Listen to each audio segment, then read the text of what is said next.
It is interesting to hear that you kind of adopted those longer zooms for these shots, because I think you do have so many of these wide, beautiful vista shots, and you have them in what appears to be longer lenses in some cases. I mean, certainly you're using wides too, but I don't think anybody looks at the big giant mountain range and thinks, I'm going to shoot that with a long lens. It just seems like it's perfect for wide lenses. So what were your techniques for shooting these beautiful landscapes in kind of unique ways? Because I think the film really does that.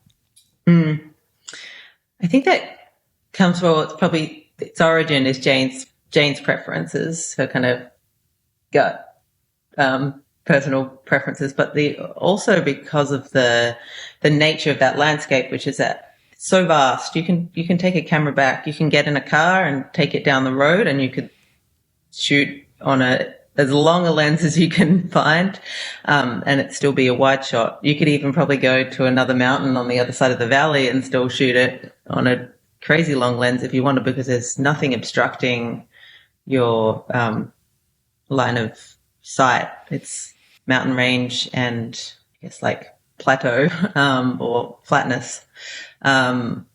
So I think those two elements together is what actually led us to that.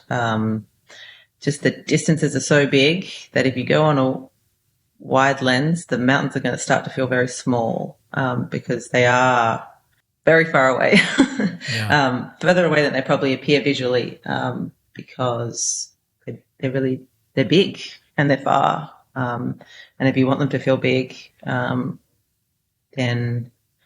a long lens is really useful for that, because like I said, it brings, if you're back far enough, the elements that you've stacked up will be a more similar size. Yeah. So it does kind of create a different perspective than you're used to seeing with these large landscapes. And I also think that it does an interesting job of like when you put a character in front of it, or you put a house in front of it, or horse, or whatever is going on in the scene, you're not like dwarfing anything, if that makes sense. Like everything still feels properly scaled, even though you have such a vast surrounding. That, I think, is kind of the benefit of shooting with the longer lenses. It seems like that's what you're getting.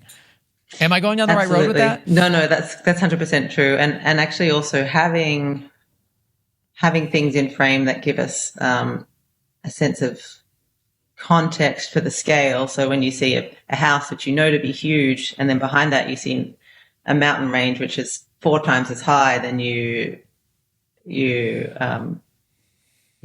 feels bigger than if you just had a mountain range you've got nothing to compare it to,